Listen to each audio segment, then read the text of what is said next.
Every year in the United States, more than 60,000 people die because they lack access to affordable healthcare. More than 500,000 people experience homelessness, and millions of Americans are struggling under the weight of student loan debt while others are living in boundless luxury. Wealth inequality has skyrocketed, and to many Americans this seems incredibly unfair. Why should some get to live in utter superfluity while over 5 million children in this nation live in food-insecure households? It is natural for many to feel a need for progressive economic change to ameliorate these disparities.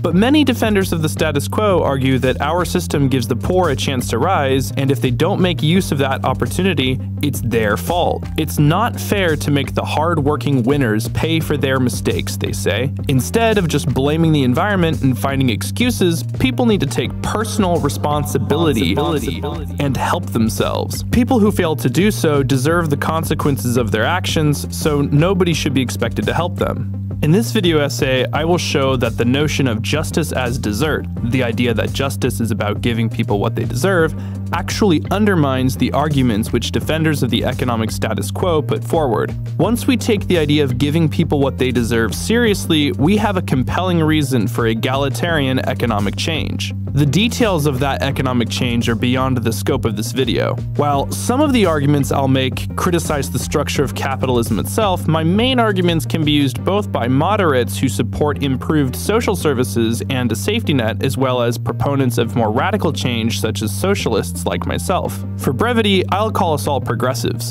First, let's meet the opposition and try to understand why their side might have some appeal. The other camp is composed largely of representatives of a conservative form of individualism which argues that alleviating poverty and improving society are matters of individual responsibility. Individualism comes in many different varieties, but for the sake of brevity, I will call the folks in this camp conservative individualists, or just individualists for short. The individualist argument could be made in at least two ways. One could argue that focusing on the individual is a practical necessity since individuals ultimately have control over what happens to themselves. Attempts to improve society that skirt around this only impede the ability of individuals to exercise their agency and flourish. Or the argument could be made by appealing to justice as desert. Because people have control over what happens to them, people get what they deserve. So the conservative concludes that there is nothing fundamentally unjust about our current social and economic arrangements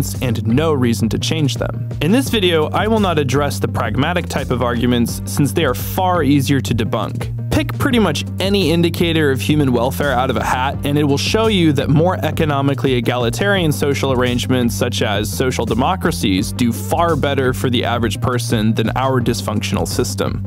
For this reason, defenders of the status quo tend to fall back on moralistic arguments, and that's what I'll be focusing on here. In particular, I will be focusing on arguments based on moral desert rather than property rights-based arguments. If you want to hear me address arguments that have more to do with property rights, then check out my video on democracy and individual sovereignty. Also, I think that the desert-based argument is a little more understandable. Firstly, it appeals to a common-sense moral intuition. People should be rewarded for their virtue, and we should foster excellence. People should also take responsibility for their own lives and actions and do what is in their power to better their own conditions and that of others. Nobody can live your life for you. Many people, including myself, know people who are inclined to make excuses or blame others for things that are really their own fault. Furthermore, we're basically hardwired to think this way. The field of psychology has identified attribution bias as one of the most pervasive cognitive biases. Basically, when people make mistakes, they are likely to attribute their mistakes to situational factors, but when they see other people make mistakes, they are more likely to attribute the behavior to their inherent dispositions. Lastly, when all is said and done, regardless of how unfair your circumstances are, you have to play the cards you were dealt, and focusing on what's under your control is a pragmatic approach.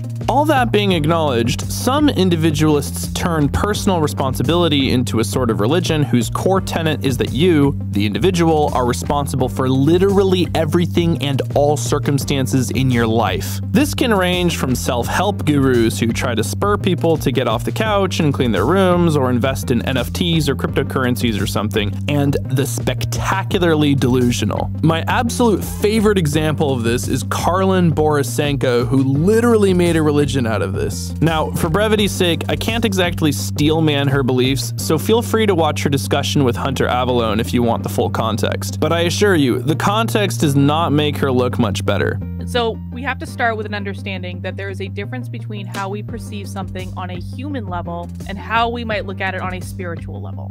There is a school of thought in the spiritual community that says that every single person in spirit form that was in the Holocaust decided to be in the Holocaust. It was an agreement they made in spirit form before they ever came here. Now, why would that happen? Why would that be a thing that anyone would want to experience? It's the most horrific thing that's ever happened, right? Because everything that everyone experiences in this human lifetime goes back up into the collective. It also gives us the ability and the information to make sure that something like that never happens again.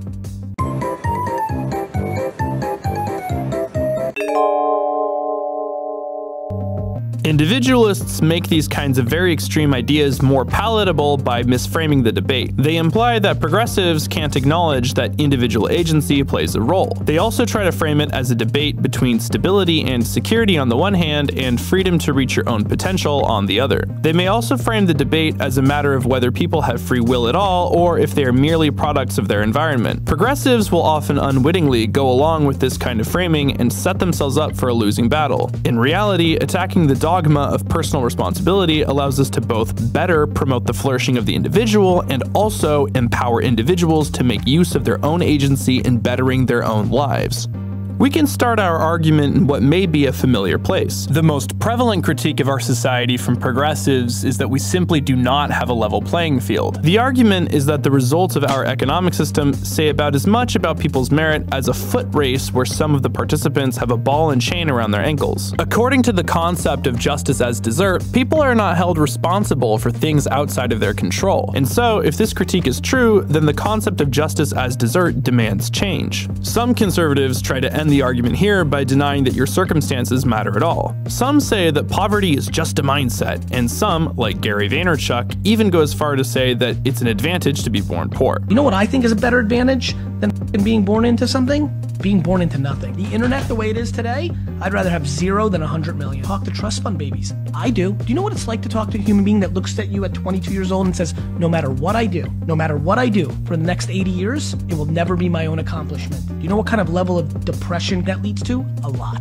To be fair, he means being born poor is an advantage in a psychological sense rather than in a material sense of making you more likely to end up rich. But even so, this flippantly overlooks the hardships of poverty, and he is tacitly endorsing the heroic ideal of capitalism that devalues those who don't live up to it. But that's a topic for another video. I think it is easy to come to these kinds of conclusions because most of what is highly valued in our society is mental labor: software development, engineering, entrepreneurship, and good decision making. The mind is seen as something unfettered from your material conditions. It is subject only to the dictates of the will, and everyone has a mind, so voila, an equal playing field. Strangely enough, many people who make this argument also believe that we need to embrace free market capitalism because it, provides an environment that is conducive to the success of the individual. They will argue how welfare makes people dependent upon it and how the profit incentive fosters innovation. There is certainly room to complain about how welfare works in capitalist countries, and incentive structures are important to analyze. But these are arguments about how the environment affects people, so they are implicitly agreeing with the point I'm trying to make here. This leads to a sort of radical incoherence that is common in the conservative worldview. At any rate, to deal with these objections, I think it's helpful to start by presenting a hyperbolic example. Let's say you have to study for a history test tomorrow and you're in a really noisy room. There's like strobe lights going off, loud music, and people around you are talking. What would any sane person do in this situation? They would leave the really noisy room and go somewhere quiet. Or if that were not possible, they would try to turn down the noise. Why? Because your circumstances affect you. Even though it's mental labor, the distracting environment presents a hinder, and we could use the environment to explain why somebody performed worse in comparison to someone who was not in a noisy environment. We can imagine our die-hard individualists denying this and just insisting that you need to try harder and adopt that Sigma male grind set. Now, if you are unable to leave the room and you are unable to turn down the noise, then just trying harder might be what you have to do. Maybe there are good coping strategies like reading aloud or getting earplugs, but I think anyone would agree that it would be foolish to turn to these strategies in lieu of leaving or turning down the noise, and I think anyone would be cynical of advocacy for such an approach from someone who is enjoying the music and trying to keep it on. Acknowledging the role of a noisy room in our ability to focus should invite us to think about how other external factors may affect activities of the mind. If noises can point your mind in different directions, why can't the stress and anxiety of poverty do the same? Why can't trauma, lack of support, and fear affect how we make decisions and interfere with our ability to flourish? This hypothetical teaches us something else as well. Sometimes, understanding the role that circumstances play in shaping behavior allows us to better take personal responsibility. By acknowledging the difficulty of the noisy room, we can adapt appropriately by moving away or engaging in coping strategies. Real-world examples would include staying away from certain groups of people if you are susceptible to peer pressure, or staying away from the consumption of alcohol if you're an alcoholic. In my own case, I have a social media addiction. I noticed that I would often get pulled into Facebook by seeing the notifications on my phone. So I decided to disable notifications and take the icon for the Facebook app off my home screen. Understanding the influence from stimuli in my environment helped me more than just trying harder. This goes to show that personal responsibility and self-actualization is not something taken in opposition to acknowledging the role of the environment, but is rather enabled by it. Now, the next question is, to what extent does my toy example reflect the reality of being poor in America? This is an empirical question. We have to leave our armchair and look at the facts. And upon inspection, the data makes it very clear that the analogy works, and in a fairly literal sense. Poverty acts like a noisy room. Princeton psychologist Elder Shafir and Harvard economist Sandel have identified what they've called the scarcity mentality through the course of their research. Like a noisy room, the perception of scarcity impinges upon the mind. They compare a mind in poverty to a laptop that is overwhelmed by too many parallel processes. Scarcity with regards to time, money, food, or whatever eats up our mental bandwidth or cognitive resources. This can reduce cognitive ability by as much as 13 to 14 IQ points. Its effect is greater than that of a sleepless night. Shafir and Mullainathan showcase this effect with the car repair experiment. Random participants in a mall are asked about what they would do in a hypothetical situation where they need to repair their car, and afterwards are given a series of Raven's matrices problems, which are commonly used in IQ tests to measure fluid intelligence. For one group, the cost of the hypothetical repair was small, $150. For another group, the cost of the hypothetical was large, $1,500. The researchers then looked at the difference between rich and poor participants, and here's what they found. For the $150 group, poor and rich participants performed more or less the same, but for the 1,500 group, it was different. The hypothetical set off a train of scarcity-related thoughts. How would this affect rent payments? Were their credit cards maxed out? Should they take a payday loan? Can they take a chance and hope that their car doesn't get worse? These distractions led to significantly worse scores on the matrix problems for the poor, but not for the rich, who were largely unaffected. The scarcity mindset caused by poverty literally made the poor people be less smart, and the results were confirmed by successive repetitions of the experiment. The results of this experiment were also reinforced by another one in which they measured the cognitive abilities of the same individuals in different contexts. Rural sugarcane farmers in India collected 60% of their annual income at once right after the harvest, meaning that they were comparatively wealthy at one part of the year and comparatively poor the other. In line with the previous experiment, the same individual sugarcane farmers performed better when they were comparatively wealthy and worse when they were comparatively poor. The scarcity mentality is just the tip of the iceberg here. Lack of wealth can of course lead to other conditions that tax cognitive resources. In college, my roommate had to work to pay his way through a very stressful computer science degree. This led to even more sleep deprivation and less time to relax, study, and work on projects than for someone like me whose parents paid their way through college. Lack of wealth can also affect what actions are rational for a person. Taking a risk on small business or a startup may be rational for a wealthy person with a safety net because if they fail, they can just move on to something else. For a poor person, the consequences of failure may be dire,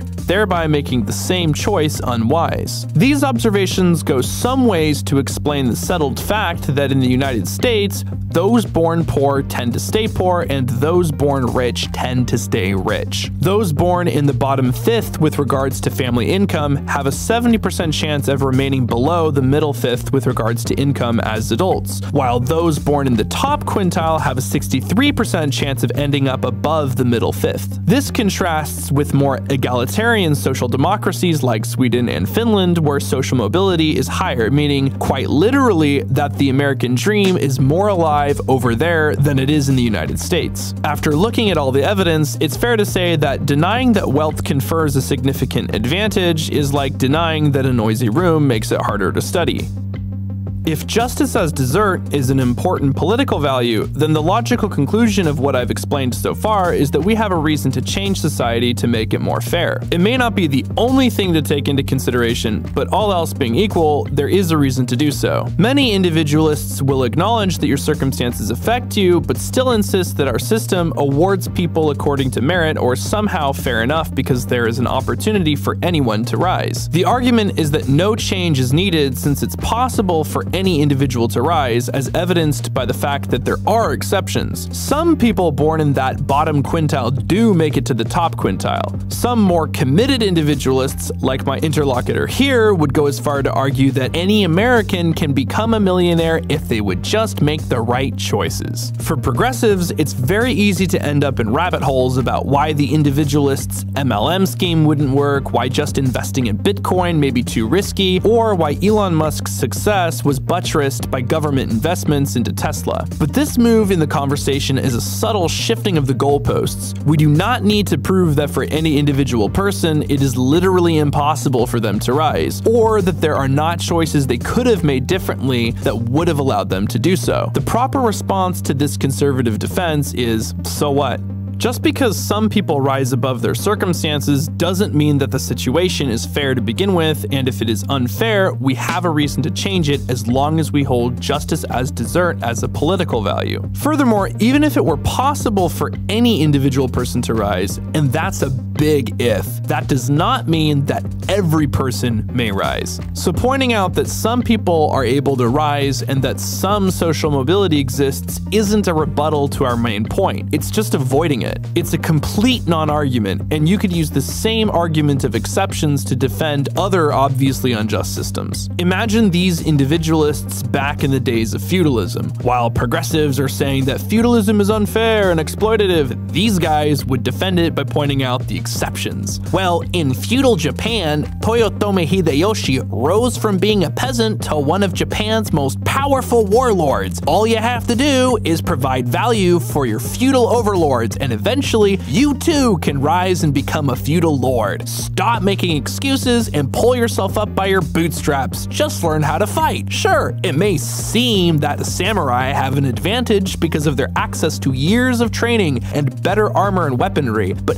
anyone can afford a spear, which is the most important battlefield weapon. You're telling me that you can't get a spear? Then you just have to train and try harder than all of the samurai. You could even say the same in defense of slavery. Some slaves, like Free Frank McWhorter, were able to earn money in their off time and rise and buy their own freedom. There are exceptions. This is what supporters of capitalism sound like to socialists. The logic even carries past the systemic level down to the individual level. Imagine these individualists as police officers or detectives. You go to them to report that you were mugged and you know the guy who did it. And instead of arresting the guy and making him give you your wallet back, they would just say, "No, it was your fault. You shouldn't have walked down that dark alley. You could have had a gun on you and you should have learned jujitsu." And they could be right. You should learn jujitsu. It's awesome. And they would be right to point out that there are exceptions. Some people who get mugged are really good at martial arts and defend themselves. Was the victim's store robbed? There are exceptions. Was the victim found riddled with bullets? There are exceptions. Was the victim found dead with a pipe through his head? There are exceptions. Phineas Gage survived having a pipe shot through his head in a railway construction accident. So let's not blame the suspicious-looking guy with bloody hands who's muttering about how he had it coming to him and how he'd do it again. Look, you can't always choose whether a blood-crazed maniac shoves a metal pipe through your head, but you can choose how to play your cards. The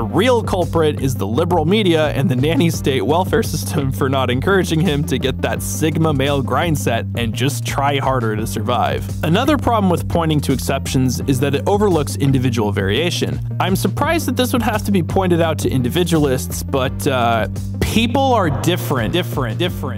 People have different strengths, weaknesses, and needs, and therefore flourish in different situations. Some people may be able to rise from difficult backgrounds, but other individuals who otherwise would have had a lot to offer society may wither and be suffocated by those same conditions. We should strive to make a society where everyone can flourish. But conservative individualists, rather than understanding that different people may have different needs, insist on forcing people to fit into the same mold of a market capitalist society. Now, all of this is not to say that we shouldn't earnestly try to make the best of an unfair situation, and sometimes if somebody is behaving sufficiently imprudently, our sympathy for them may be dampened, and we may feel inclined to say that they were asking for it. Even if we are correct, the misfortune that befalls them is still not a positive good. For example, I think that people who don't take the COVID vaccine and are able to are asking for it, but it would be wrong for me to say that I want them to get sick or as a matter of justice they should get sick. It is incredibly heartbreaking to hear the stories of people passing away to COVID, even when they made the mistake of not getting the vaccine. So, the existence of exceptions or things an unfortunate individual could have done differently simply do not make a situation fair. In terms of politics, this leaves us still with a reason to promote egalitarian economic change, even if there are exceptions and those left behind by the system could have done something differently. Some individualists will persist with a "so what" of their own. So what if it isn't fair? Life's not fair. An individualist may take this route, but this amounts to abandoning the notion of justice as dessert that the individualist was trying to use earlier to argue against progressive economic change. The notion of justice as dessert actually subverts their position, which proves my point. I also find it strange that some of these people will dismiss the very real challenges faced by the poor, but turn around and whine about how unfair it is that billionaires would have to pay a little more in taxes. If we abandon the notion of justice as dessert, why do we care about taxing the rich or just seizing their property? An individualist may make other kinds of arguments appealing to utility or property rights, but will find no use in appealing to justice as dessert.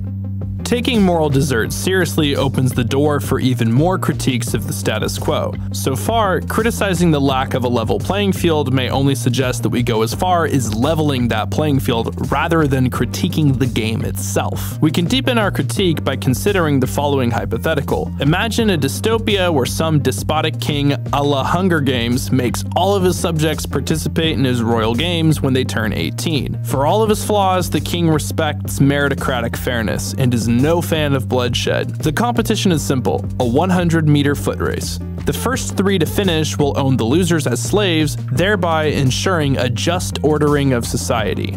Now, the king may be called despotic, vengeful, malicious, mad, unstylish, or stinky, but nobody may call him unfair, and he does everything in his power to not give anyone a reason to doubt his commitment to giving each their due. The competitors in the race are given the same amount of time to train, the same access to coaching, the same access to food, equipment, and any other potential resources. Their living quarters are even the exact same distance from the track where they practice. Pretty fair, right? From a justice as dessert perspective, there's nothing to complain about, right? The competitors don't seem to agree, however. Fast Freddy seems pretty content with it, but Burly Bob raises the question of why they're deciding this with a foot race instead of a weightlifting competition. Indeed, this seems to be a pretty arbitrary way of assigning merit. Why not a chess tournament, a poetry slam, a game of skate, or a video game? Likewise, in our society, it is often mere accident that our skills are as highly or lowly rewarded as they are.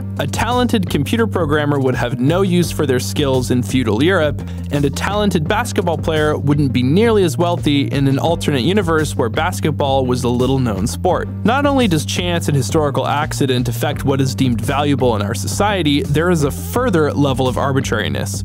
Those whose work is most valuable do not necessarily get the most rewarded. My favorite example is that of the garbage workers in New York and bank employees in Ireland. In 1968, the garbage workers of New York went on strike even though it was illegal, and within a week, the great city bowed down to their demands because they couldn't handle wading waist-deep through their own filth. In contrast, when the employees of Irish banks went on strike and closed down Ireland's main clearing banks, basically nothing happened for 6 months, despite the doomsaying from economists. People came up with a DIY banking system at their local pubs. Employing the bartender's knowledge of the locals' trustworthiness and financial reliability, they continued cashing checks to each other just as before. The overall effect on the economy was fairly minor, and it still continued to grow through the time of the strike. In fact, while the finance sector gets a lot of money, much of what it does contributes nothing to the economy. Rana Foroohar, in her book Makers and Takers, explains that only 15% of the financial flows coming out of big US financial institutions are actually productively invested into businesses, and at a certain point, overdevelopment of the financial sector actually impedes economic growth. This is to say nothing about capitalism itself as a system where money is acquired merely by owning land and productive assets. In light of all this, we should consider how hard it is to judge the overall virtue or deservingness of an individual as conservative individualists like neoliberal witch and Queen of Hags Margaret Thatcher do.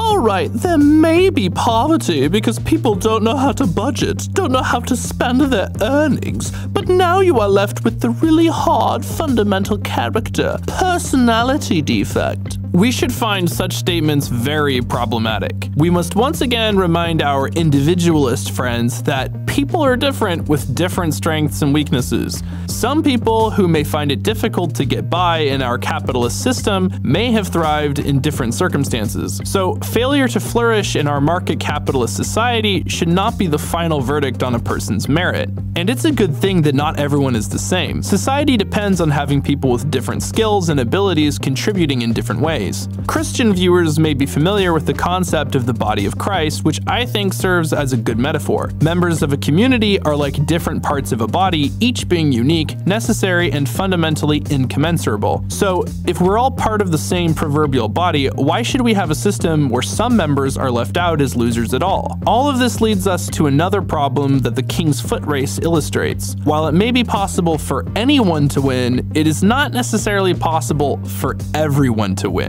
In the race, no matter how hard everyone trains and how fast everyone runs, there will always be losers who end up as slaves. There could be an exceptional group of runners so fast that all of the losers would have won if they were competing in an average group. The presence of losers has nothing to do with the agency of participants in the race, but has everything to do with the rules of the game itself. Anyone can win, but no matter what, not everyone can. The race results do not determine the absolute merit of the participants, but rather merely create a relative ranking between participants. Likewise, our economy is a competition that necessarily has losers. It's all a big game of musical chairs, and solutions proposed by individualists and centrists do nothing to change this. Entrepreneurship is great, but not everyone can be a small business owner. Someone has to be the employee. Focusing on job training and trade schools may ameliorate the problem, and I would even say it sounds like a very good idea. But not everyone can be a welder, since there's only so much welding that needs to be done, and eventually those chairs will be taken.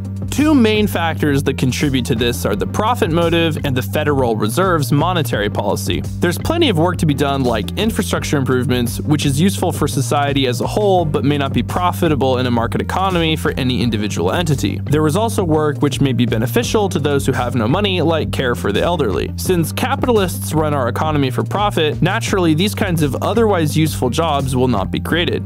The Federal Reserve's monetary policy acts even more directly. It adjusts the monetary supply with a specific goal of achieving a substantial level of unemployment with the intention of keeping inflation in check. Check out my video on modern monetary theory to learn more on that if you're interested. When we reconsider how the King's Foot race measures merit arbitrarily and that it has losers by design, we have cause to reconsider whether the rewards for the winners and the punishments for the losers are really appropriate. That doesn't mean we should just hand everyone a participation trophy. We should recognize and celebrate those who run the best. But why do the losers have to become slaves? And why do the winners get to own them? Is this fair? This should strike anyone as an unreasonable punishment for failure, and the hypothetical is analogous to our society both for the winners and the losers. For the winners of our system, whatever you think of their merits, the question remains of why they should get disproportionate control of the economy and our country. I would hope that anyone listening would find it ridiculous to propose that Bill Gates or Jeff Bezos should, without election, be made king of the United States because they wanted capitalism. But our reality is in principle not too different from this caricature. 91% of congressional races are decided by who raises the most money, and lobbyists and think tanks turn money into public influence. Political scientists Martin Giles and Benjamin Page conducted empirical research which showed that when the preferences of economic elites and the stands of organized interest groups are controlled for, the preferences of the average American appear to have only a minuscule, near-zero, statistically non-significant impact upon public policy.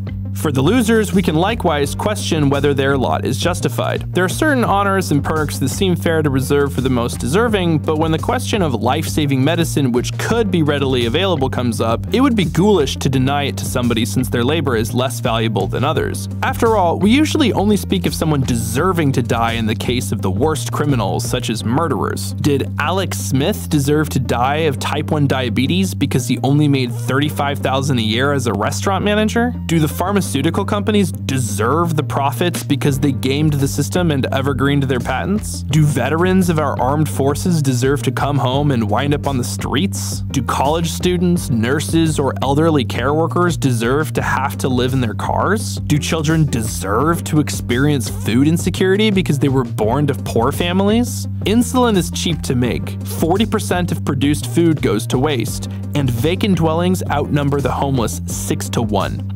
There's enough to go around, and I think that anyone who takes the notion of desert seriously would agree that these people deserve better. Let's quickly review the arguments so far. My first contention was that society was not the arena of an equitable competition. By using the noisy room example and referencing empirical data, I showed that the contestants in the proverbial rat race of life have different starting points. Next, I addressed the conservative response that it is still possible for anyone to succeed. I argued that even if the statement is true, it doesn't mean that the system is fair or that everyone can succeed together. Then, I used the King's Foot race hypothetical to discuss how both the ways in which merit is measured and the rewards for merit are quite arbitrary. So far, in this video essay, I've pointed out the unfairness in our society and capitalism in general, in part by explaining the role that the environment plays in determining the economic success of the individual. I have identified a tendency among conservatives to ignore the influence of the environment and to instead attribute lack of prosperity to the inadequacies of the individual. However, this kind of thinking is also found among people on the left, as it is with anyone who is raised in neoliberal capitalist culture. People on the left are usually able to understand how someone's economic situation is influenced by their environment, but are reluctant to extend this kind of grace to somebody with conservative political or social views, and I find this disappointing. While the loser by design features of our economy have no analog here, these two cases are otherwise quite similar, and people on the left will often make the same kinds of personal responsibility arguments in order to essentialize conservatives. I'll often hear them bring up exceptions about how certain individuals came from conservative backgrounds and overcame their conservative social views, and I find this no different from arguments to exception made by conservatives about people who rose from poverty. Some people are different. Some people may be flawed in certain ways and have redeeming qualities elsewhere. I guarantee that if you turned the clock back 200 years and had all of us grow up then, most of us would probably have had a whole truckload of unseemly social beliefs, so I see no reason to deny the influence of the environment in shaping somebody's worldview. Now, there certainly are bad actors out there, and some people are too far gone. We may need to avoid certain types of people for our own safety or sanity, but we should still be slower to essentialize people. If we're going to make the world a better place, we need to focus less on the personal, essential dispositions of individuals and instead turn our attention towards the structures and antagonisms in our society that perpetuate injustice. That's it for now. Thank you to everyone who watched all the way through. Please leave a comment and hit like, subscribe, and that little bell icon to get notifications. It makes my day to get that kind of encouragement. I've provided links to my sources in the description, and if I represented anything inaccurately or in a misleading manner, let me know and I will address it in a pinned comment. Until next time, this has been a Nerdy Tree production.